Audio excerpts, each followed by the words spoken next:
कक्षा 10 अर्थशास्त्र अध्याय 1 विकास। विकास अथवा प्रगति की धारणा हमेशा से हमारे साथ है। हमारी आकांक्षाएं और इच्छाएं हैं कि हम क्या करना चाहते हैं और अपना जीवन कैसे जीना चाहते हैं। इसी तरह हम विचार रखते हैं कि कोई देश कैसा होना चाहिए, हमें किन अनिवार्य वस्तुओं की आवश्यकता है, क्या सभी का जीवन बेहतर हो सकता है, लोग मिलजुल कर कैसे रह सकते हैं, क्या और अधिक समानता हो सकती है। विकास इन सभी प्रश्नों का विचार करने और इन लक्ष्यों को प्राप्त करने के उपायों से जुड़ा है। यह काम जटिल है और इस अध्याय में हम विकास को समझने की प्रक्रिया शुरू करेंगे। आप उच्च कक्षाओं में इन मुद्दों को अधिक गहराई से सीखेंगे। इसके अतिरिक्त ऐसे बहुत से प्रश्नों के उत्तर आपको अर्थशास्त्र में नहीं बल्कि इतिहास और राजनीति विज्ञान के पाठ्यक्रम में भी मिलेंगे। ऐसा इसलिए है कि हम आज जो जीवन जी रहे हैं वह अतीत से प्रभावित है। हम इसे जाने बिना बदलाव की इच्छा नहीं रख सकते। इसी तरह हम केवल एक लोकतांत्रिक राजनीतिक प्रक्रिया के द्वारा ही इन आशाओं और संभावनाओं को वास्तविक जीवन में प्राप्त कर सकते हैं। इस तरह आप चित्र देखें, मेरे बगैर वे विकास नहीं कर सकते, इस व्यवस्था में मेरा विकास नहीं हो सकता। ये दो विचारधाराएं किस प्रकार से एक साथ, आप यह चित्र देख लें। आप ऊपर से चित्र नंबर 1, 2 और 3, इस समग्र विकास क्या वादा करता है। विभिन्न व्यक्ति, विभिन्न लक्ष्य। हमें कल्पना करने का प्रयास करें कि तालिका 1.1 जो अभी नीचे आपको दिखाया जाएगा में दी गई सूची के अनुसार लोगों के लिए विकास का क्या अर्थ हो सकता है, उनकी क्या आकांक्षाएं हैं। आप देखेंगे कि कुछ स्तंभ अधूरे भरे हुए हैं। इस तालिका को पूरा करने की कोशिश कीजिए। आप चाहें तो किन्हीं और श्रेणी के व्यक्तियों को जोड़ सकते हैं। इस तरफ देखें, मन में किस तरह के भाव आते हैं लोगों के। तुम एक कार चाहते हो। अभी देश की जो स्थिति है उसमें तुम यही आशा कर सकते हो कि काश तुम्हारे पास एक रिक्शा होता। ये देखें, सीढ़ियाँ यहाँ पे दी गई हैं।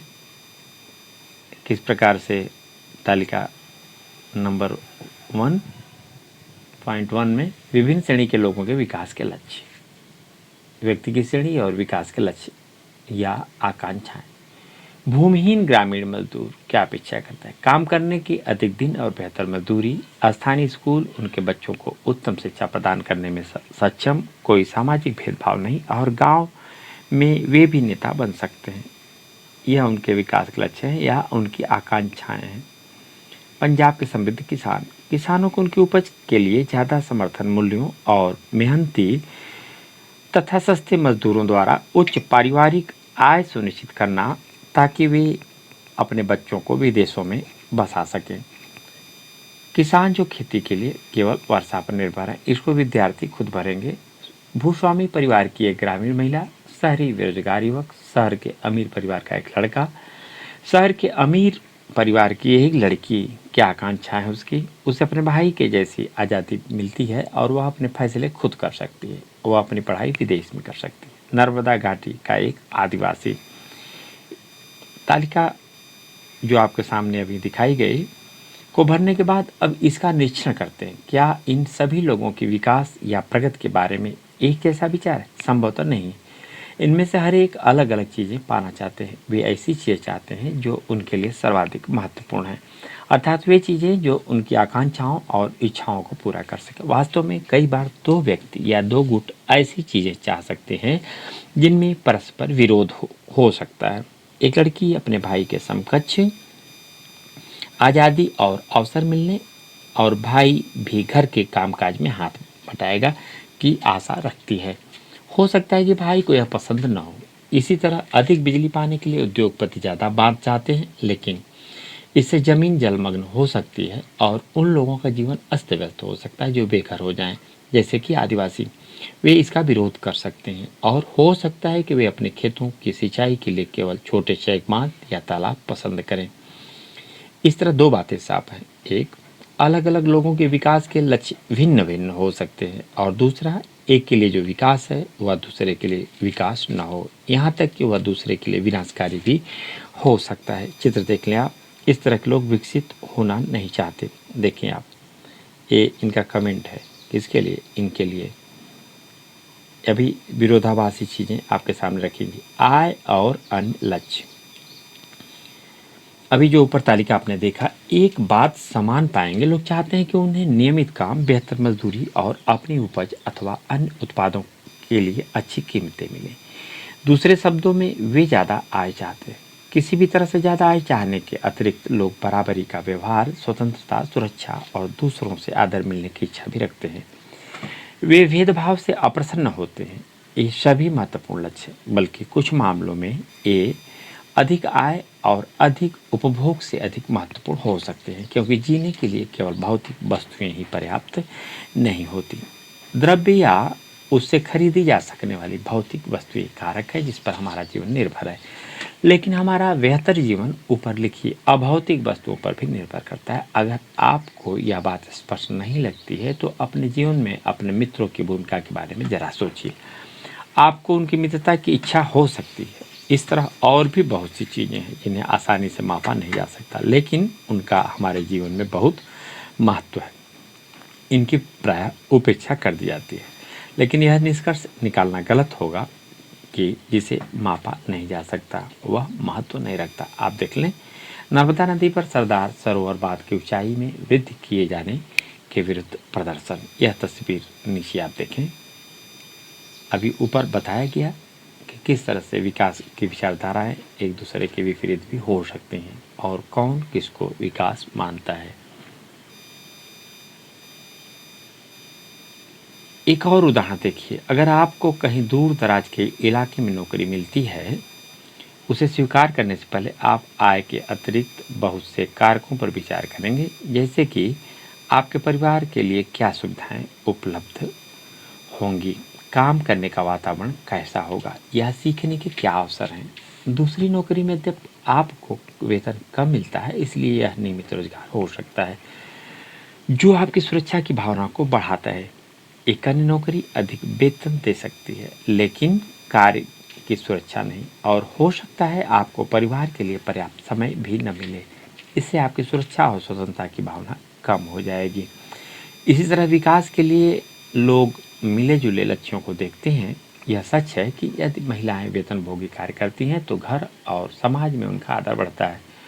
तथापि यह भी सच है कि अगर महिलाओं के लिए आदर है तो घर में उनके कामकाज में ज़्यादा हाथ बटाया जाएगा और घर से बाहर काम करने वाली महिलाओं को अधिक स्वीकार किया जाएगा। सुरक्षित और संरक्षित वातावरण के कारण ज़्यादा महिलाएं विभिन्न प्रकार की नौकरियां या व्यापार कर सकती हैं। इसलिए लोगों के विकास के लक्ष्य केवल बेहतर आय के ही नहीं होते, बल्कि जीवन में अन्य महत्वपूर्ण चीज़ों के बारे में भी होते हैं। आप देख लें यहाँ पर, आओ इन पर विचार करें। विद्यार्थियों के लिए है, अलग अलग लोगों की विकास की धारणाएं अलग क्यों हैं? व्याख्याओं में कौन सी अधिक महत्वपूर्ण है और क्यों? क्योंकि लोग भिन्न होते हैं, क्योंकि लोगों के जीवन की परिस्थितियां भिन्न हैं। दो कथन का अर्थ है कारण सहित उत्तर देना है। लोगों के विकास के लक्ष्य भिन्न होते हैं, लोगों के विकास के लक्ष्यों में परस्पर विरोध होता है। कुछ ऐसे उदाहरण दीजिए जहां आय के अतिरिक्त अन्य कारक हमारे जीवन के महत्वपूर्ण पहलू हैं। कुछ महत्वपूर्ण विचारों को अपनी भाषा में भी आप समझाएं। राष्ट्रीय विकास, जैसा कि हमने ऊपर देखा, यदि अभी जो बातचीत की गई, यदि लोगों के लक्ष्य भिन्न हैं तो उनकी राष्ट्रीय विकास के बारे में धारणा भी भिन्न होगी। आपस में इस विषय पर चर्चा कीजिए कि भारत को विकास के लिए क्या करना चाहिए। संभव है कक्षा के विभिन्न विद्यार्थियों ने उपर्युक्त प्रश्नों के अलग अलग उत्तर दिए होंगे। हो सकता है आपने स्वयं इन प्रश्नों के बहुत से उत्तर सोचे हों और उनमें से किसी एक के विषय में आप स्वयं भी निश्चित न हो। यह समझना बहुत आवश्यक है कि देश के विकास के विषय में विभिन्न लोगों की धारणाएं भिन्न या परस्पर विरोधी हो सकती हैं, लेकिन क्या सभी विचारों को बराबर महत्व दिया जा सकता है? या यदि परस्पर विरोधी हैं तो निर्णय कैसे किया जाए? सभी के लिए न्यायपूर्ण और सही राह क्या होगी? हमें यह भी सोचना होगा कि क्या कार्य करने का कोई बेहतर तरीका है, क्या इस विचार से बहुत से लोगों को लाभ होगा या कुछ को ही? राष्ट्रीय विकास का अभिप्राय इन सब प्रश्नों का विचार करना है। विकास, आर्थिक विकास की समझ, इस पर विचार कर लेते हैं और तस्वीरों को भी देख लेते हैं। ये जो चित्र दिया गया है दाहिनी तरफ, जो हम संकेत कर रहे हैं, क्षेत्र के विकासात्मक लक्ष्य क्या होने चाहिए, केवल यही चित्र नहीं है। इसके आगे जब आप देखेंगे तो देखें, आप इस अखबार की रिपोर्ट देखिए और दिए गए प्रश्नों के उत्तर दीजिए। पहले आप इन तस्वीर को देख लीजिए, किस तरह से अट्टालिका है, बगल में ये झुग्गी झोपड़ी है। यहाँ पर आप देखें ये अखबार की जो रिपोर्ट क्या कहती है। एक जहाज ने 500 टन तरल जहरीले अवशेष एक शहर के खुले कूड़े और आसपास के समुद्र में डाल दिए। यह अफ्रीका देश की आइवरी कोस्ट में अबिजान शहर में हुआ। इस खतरनाक जहरीले अवशेषों से निकलने वाले धुएं से लोगों ने जी मचलाना, चमड़ी पर ददोरे पड़ना, बेहोश होना, दस्त लगना इत्यादि की शिकायतें की। 1 महीने बाद 7 लोग मारे गए, 20 अस्पताल में भर्ती हुए। विषाक्तता के कारण 26,000 लोगों का इलाज किया गया। पेट्रोल और धातुओं संबंधित यह बहुराष्ट्रीय कंपनी ने आइवरी कोस्ट को एक स्थानीय कंपनी को अपने जहाज से जहरीले पदार्थ फेंकने का ठेका दिया था। किन लोगों को लाभ हुआ और किन लोगों को नहीं?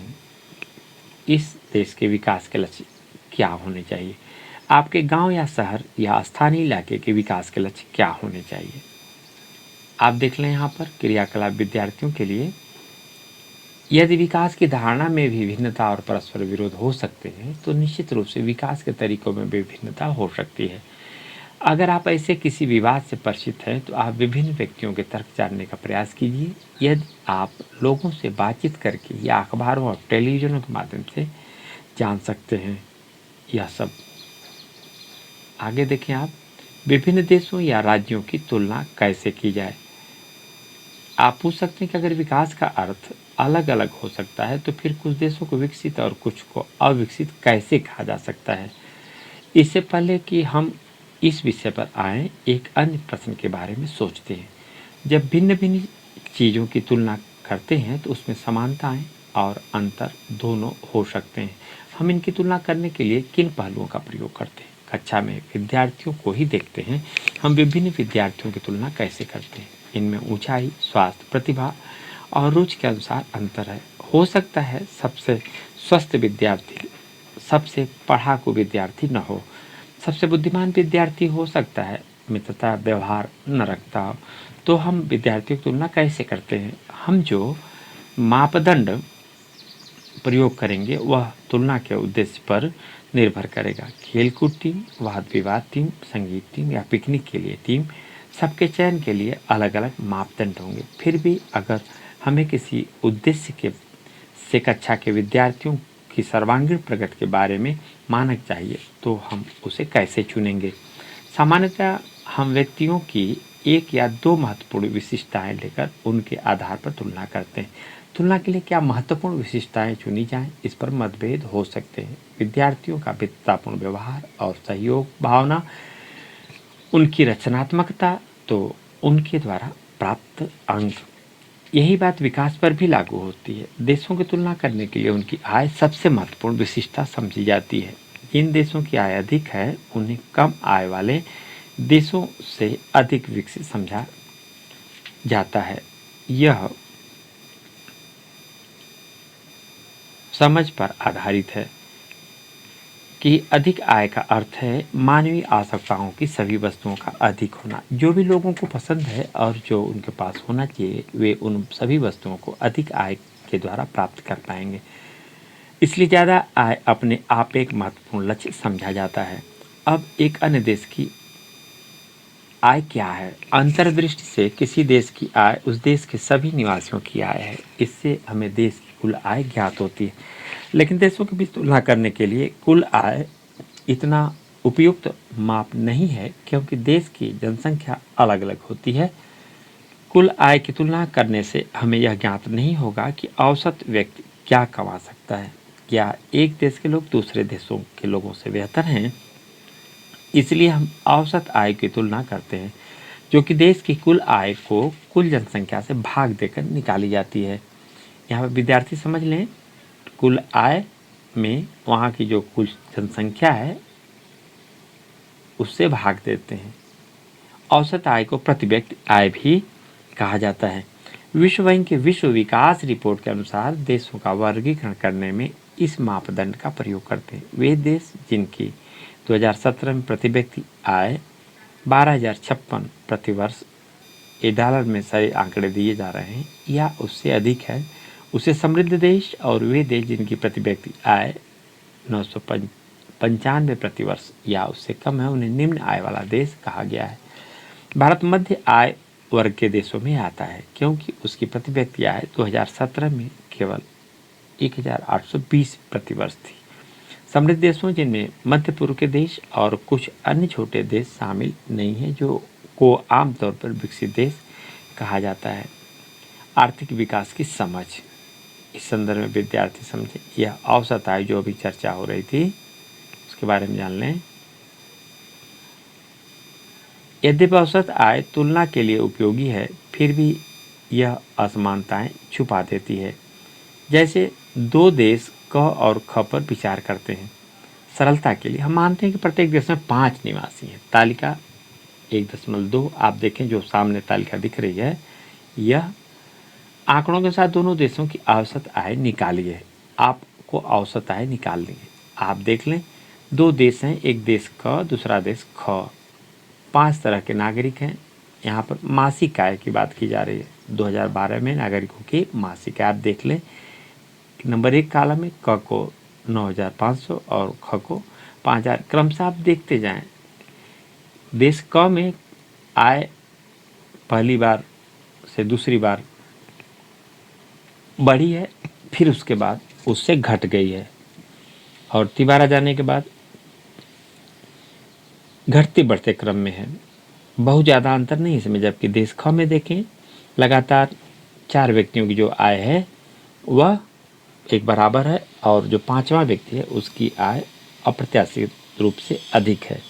यह विद्यार्थियों के ज्ञान में होना चाहिए। क्या आप इन दोनों देशों में रहकर समान रूप से सुखी होंगे? क्या दोनों देश बराबर विकसित होंगे? शायद हम में से कुछ लोग देश देख लें आप, जिस देश में प्रति व्यक्ति आय अधिक है, आमतौर पर व्यक्ति उसी देश में रहना चाहेगा। अगर उसे कह दिया जाए देश ख में कि आप 5वें तरह के व्यक्ति होंगे, तो वह क्या चाहेगा? देश ख में रहना। और लेकिन यह कह दिया जाए देश क के नागरिकों, सामान्य तौर पर किसी भी नागरिक से कह दिया जाए कि एक लैट्रिन निकाली जाएगी जिसमें देश क की जब बात आएगी तो लोग कहेंगे हम देश क वाले में रहेंगे, क्योंकि कम से कम औसत जो आय है प्रति व्यक्ति की अलग अलग व्यक्तियों की वह लगभग एक जैसी है। जबकि अगर व्यक्ति को खुद चुनने के लिए कह दिया जाए तो वह देश ख को चुनेगा, क्योंकि 5वां व्यक्ति की आय अप्रत्याशित रूप से अधिक है। इस प्रकार आप विद्यार्थी इसको तुलना कर सकते हैं। आगे देखिए, आप इन तस्वीरों को देखें। एक तस्वीर खुद में 1000 शब्दों के बराबर होती है। आप देखें यहाँ पर गरीब विहीन तथा अरीब विहीन, अमीर विहीन व्यक्तियों का देश देख लें आप। गरीब विहीन तथा अमीर विहीन व्यक्तियों का देश। हमने कुर्सियों को बनाया तथा उनका उपयोग करते हैं। देख सकते हैं 4 व्यक्ति हैं, अब 5 व्यक्ति हैं और कुर्सी कितनी है? 4। किस प्रकार से इन लोगों ने एडजस्ट कर लिया है आपस में संबंध बना करके। दूसरी तरफ देखें गरीब तथा अमीर व्यक्तियों का देश। एक तरफ देखें आप, इसमें भी इसमें कुर्सी की संख्या कितनी है आपकी? 6, और कुल संख्या इसमें है 5। लेकिन देखें 4 व्यक्ति कैसे 2 ही कुर्सी बैठे हुए हैं। ये दर्शाता है असमानता को बहुत ज़्यादा है। और इधर आप देखें एक ही व्यक्ति है जो 4 कुर्सियों को अपने लिए अकेले। हमने कुर्सियों को बनाया तथा उसने ले लिया, यह इनकी बात है। इस पर विचार कर 3 उदाहरण दीजिए जहां स्थितियों की तुलना के लिए औसत का प्रयोग किया जाता है। आप क्यों सोचते हैं कि औसत आय विकास को समझने का एक महत्वपूर्ण मापदंड है? व्याख्या कीजिए। प्रति व्यक्ति आय के माप के अतिरिक्त आय के कौन से अन्य लक्षण हैं जो 2 या 2 से अधिक देशों की तुलना के लिए महत्व रखते हैं। मान लीजिए रिकॉर्ड ये दिखाते हैं कि किसी देश की आय समय के साथ बढ़ती जा रही है। क्या इससे हम इस निष्कर्ष पर पहुंच सकते हैं कि अर्थव्यवस्था के सभी भाग बेहतर हो गए हैं? अपना उत्तर उदाहरण सहित दीजिए। विश्व विकास रिपोर्ट 2012 के अनुसार निम्न आय वाले देशों की प्रति व्यक्ति आय ज्ञात कीजिए।